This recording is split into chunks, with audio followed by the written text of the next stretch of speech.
tous les membres du gouvernement qui sont cités dans les affaires de malgouvernance et de mauvaise gestion. Ce que nous souhaitons maintenant, c'est que la justice ait les mains libres pour situer les responsabilités afin de laver l'honneur souillé du Mali et restaurer la confiance avec nos partenaires au développement. Nous regrettons qu'il n'y ait que 3 femmes dans le gouvernement. Comment ce gouvernement peut-il gagner le combat avec 23 membres du gouvernement qui sont reconduits, avec 3 membres du gouvernement qui viennent des régimes passés, ce qui fait 26. Il n'y a que 3 nouvelles personnalités. Maintenant, ce que nous souhaitons, c'est qu'un véritable combat soit engagé contre l'insécurité, contre l'impunité, contre la corruption, contre la malgouvernance, contre le favoritisme dans la fonction publique, des services de l'État, contre aussi le manque d'accès aux médias d'État, le favoritisme qui consiste à discriminer pour l'accès aux différents médias d'État. Du 7 au 9 janvier 2015, des attaques terroristes islamistes perpétrées en France font plusieurs victimes et choquent la communauté internationale. Le 11 janvier 2015, le président Ibeka participe à Paris à une grande marche républicaine, en hommage notamment aux victimes de l'attentat contre l'hebdomadaire satirique Charlie Hebdo, qui a fait 11 morts. 2 jours auparavant, l'attaque d'un camp de l'armée à Nampala avait également fait 11 victimes. Pourtant, Ibeka préfère être Charlie que Nampala et semble placer le drame international au-dessus du deuil national. Cette attaque démontre que l'insécurité et la terreur se déplacent peu à peu vers le sud du pays. Le 27 janvier 2015, la population de Gao marche pour dénoncer un accord passé entre la MINUSMA et le MNLA pour l'établissement d'une zone temporaire de sécurité à Tabankor. Que la MINUSMA transfère cette zone temporaire à Kidal, parce que c'est la zone dans laquelle les populations sont abandonnées et laissées pour compte. C'est toujours les autres qui viennent nous attaquer. Donc ça, il faut que les uns et les autres le sachent. Ça s'est fait au nez de la MINUSMA. Au cours de cette marche pacifique, les casques bleus ouvrent le feu sur les marcheurs. Bilan, 5 Maliens tués et des dizaines de blessés. L'opinion publique est sous le choc. L'opposition malienne, solidaire des populations, se rend à Gao le 2 février 2015 pour présenter ses condoléances aux familles éplorées et souhaiter prompt établissement aux blessés. Et sur place, la délégation de l'opposition a eu des échanges avec les jeunes et les femmes de Gao, les notabilités et les chefs religieux, ainsi que les responsables de la MINUSMA. On veut que vous soyez notre porte-parole pour dire au gouvernement de prendre des dispositions pour nous sécuriser. On va continuer à sécuriser la région. On va continuer à dire que nous ne serons pas des esclaves sur notre propre territoire. Nous sommes venus ici parce que nous sommes Maliens. Nous sommes venus ici pour vous dire que ce n'est pas un combat d'opposition à une majorité. Nous voulons que le Mali existe, que le Mali continue à exister. Mais le Mali sans Gao, il n'y a pas de Mali. Notre histoire passe par ici, nos valeurs passent par ici. C'est pour ça que nous sommes là aujourd'hui, pour vous apporter notre solidarité. Déplorer ce qui est arrivé à Gao, pour que cela n'arrive jamais plus à Gao. Malgré les déclarations faites en 2013, Ceux qui veulent la paix négocieront sans armes avec le gouvernement du Mali. Aucun rebelle ne saurait se hisser à ma hauteur pour discuter d'égal à égal. Cela n'est admis nulle part et cela ne sera pas admis par le gouvernement du Mali, par le président du Mali que je suis. le président Ibeka a finalement accepté de négocier avec les groupes rebelles et c'est le 1er mars 2015 que l'accord pour la paix et la réconciliation au Mali est finalement paraphé par le gouvernement malien et certains groupes armés. L'opposition dénonce d'emblée cet accord qui, selon elle, est porteur de risques majeurs pour l'unité et la stabilité du pays. Cet accord signé sur fond de désaccord est le résultat d'un long processus de négociation qui s'est déroulé à l'extérieur du Mali, dans la capitale algérienne. Durant ce processus, ni la classe politique, ni même l'Assemblée nationale n'ont été associés à une concertation pourtant réclamée plusieurs fois par l'opposition autour de ces pourparlers d'intérêt national. Alors que cet accord est censé ramener la paix et la sécurité dans le pays, moins d'une semaine après son paraphe, Le 6 mars 2015, la capitale malienne, jusque-là épargnée par les attentats, est frappée par une attaque terroriste sans précédent. 2 Maliens et 3 Européens sont froidement abattus au restaurant La Terrasse, en plein cœur de Bamako. 8 personnes sont blessées. Le président Ibeka étant injoignable dans la matinée du 7 mars 2015, c'est au Premier ministre Modibo Keïta que le président français François Hollande exprime immédiatement sa solidarité avec le peuple malien.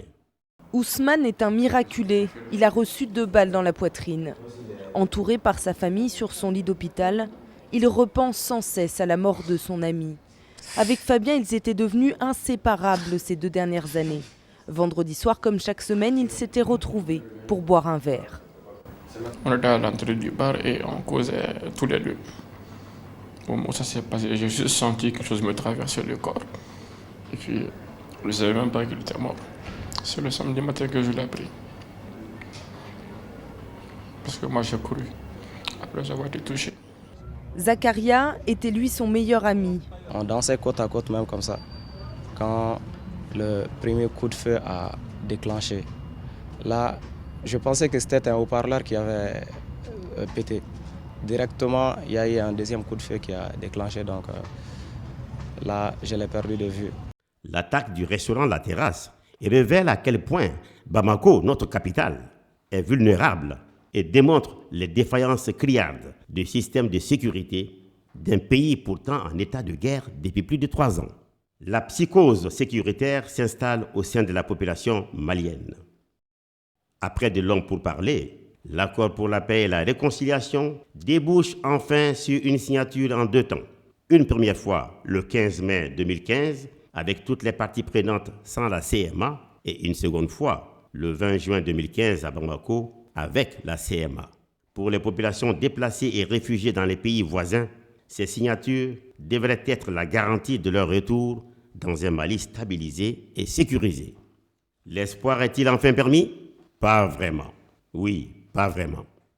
Malgré une campagne quasi promotionnelle pour faire accepter l'accord aux populations, le Mali entre dans une série noire d'attaques et d'attentats qui font des dizaines de morts et de blessés. Le 10 juin 2015, le village de Misséni, à la frontière avec la Côte d'Ivoire et le Burkina Faso, est attaqué. Un gendarme tué, 2 blessés. Le 24 juillet 2015, le camp de l'amunissement basé à Aguelok est la cible des tirs d'obus. Le 1er août 2015, une attaque contre une escorte des forces armées maliennes sur l'axe Nampala-Diabali fait 2 morts et 4 blessés. Le 3 août 2015, une attaque contre le camp des gardes de Gourmara-Rousse fait 11 morts et 1 blessé. Ce même lundi 3 août 2015, juste quelques heures après la mort de nos soldats au champ d'honneur, le gouvernement annonce qu'il prend ses vacances. Et lorsque l'opposition, l'URD en tête, critique ce départ en vacances, surprenant au demeurant, au vu de la grave situation sécuritaire du moment, elle est attaquée par le ministre de l'économie numérique, de l'information et de la communication et porte-parole du gouvernement, Choguel Kokala Meiga. Vous aurez remarqué le ton de ce communiqué n'est dit nulle part que des condoléances sont présentées à nos soldats qui sont disparus, à leurs familles. Ne pas prier pour leur repos en paix. Ne pas souhaiter prompt rétablissement aux blessés. C'est quelque chose qui est inimaginable dans notre pays, dans notre société tout court. Ça n'a pas été fait dans le communiqué de l'opposition. Le Premier ministre a explicitement indiqué au peuple malien que le gouvernement va en vacances, mais en 2 groupes. Le groupe qui s'occupe des questions de sécurité, qui s'occupe de la mise en œuvre de l'accord, sont des ministres qui sont consignés à Bamako.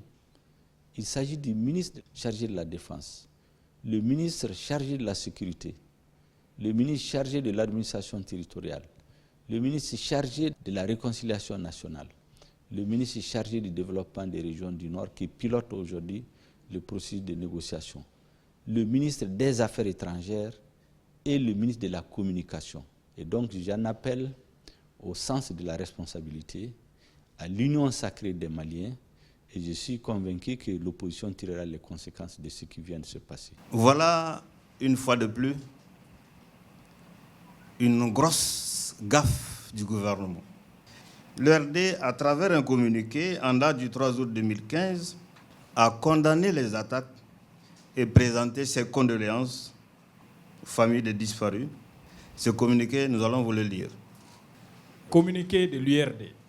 L'URD condamne avec la plus grande fermeté les attaques djihadistes et terroristes perpétrées contre les positions de nos forces armées et de sécurité sur l'axe Nampala-Djabali dans le cercle de Nyono, région de Ségou, et à Gourmara-Rousse dans la région de Tombouctou, respectivement les 1er et 3 août 2015. Ce communiqué a été déposé à l'ORTM contre décharge le 4 août 2015. Une passe d'armes par voie de presse s'ensuit, où le ministre se ridiculise aux yeux de l'opinion. Quelques jours après, le même ministre qui se disait consigné se retrouve en France. Au cours du seul mois d'août, durant les vacances du gouvernement, 12 attaques ont été perpétrées, avec un bilan sinistre de 50 morts, dont 21 soldats maliens. Vendredi 7 août 2015, attaque du camp militaire, puis de l'hôtel Byblos à Sévaré. Bilan, 14 morts, dont 4 soldats maliens et 8 blessés. Samedi 8 août 2015, attaque de la brigade de gendarmerie de Baguinda. Dimanche 9 août 2015, attaque de la localité de Gabéry, Gourmara-Rousse, par des hommes armés. 10 morts parmi la population civile. Lundi 10 août 2015, un véhicule des FAMA saute sur une mine près de Diabozo, à Ténenkou. 3 morts et 4 blessés. Mercredi 12 août 2015, à Bamako, des hommes armés et enturbanés attaquent un poste de police à la gare routière de Sogoninko. Bilan, un policier tué et un civil blessé. Jeudi 13 août 2015, des hommes armés assassinent l'imam du village de Barkerou, dans le cercle de Nyono. Dimanche 16 août 2015, des hommes armés attaquent la voiture d'une ONG à Gundam. Bilan, un blessé et 11 300 000 francs CFA de butin emportés par les assaillants. Nos forces armées et de sécurité sous-équipées ne peuvent manifestement pas endiguer ce flot de violence. Et pour pallier ces sous-équipements des forces de défense et de sécurité, l'opposition propose, entre autres, de renoncer à certaines dépenses de prestige, comme la rénovation de la résidence des hôtes de la base aérienne à hauteur de 5 milliards de nos francs et le pavillon présidentiel de l'aéroport de Bamako à hauteur de 8 milliards de francs CFA. On ferait ainsi une utilisation plus judicieuse de ces 13 milliards, en plus des ressources déjà prévues pour la défense et la sécurité. Surgissant du désert, 4 motos, avec des hommes armés de Kalachnikov. Voici l'une des unités spéciales de l'armée malienne chargée de lutter contre AQMI, le nom d'Al-Qaïda, dans cette région. Ces soldats sont en première ligne et dans leur combat, ces hommes ont des moyens dérisoires. Cela fait 1 an que je patrouille ici et il n'y a même pas de réseau pour communiquer. Regardez, on circule ici avec ces motos. On a aussi des chameaux. On serait quand même mieux avec des 4x4 à injection. Ça veut dire que AQMI est nettement plus efficace et équipé que vous.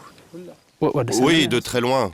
Le Sahara est immense. Je vous ai envoyé un SMS, monsieur le ministre, en vous disant la gendarmerie de Kolonyeba est mal dotée.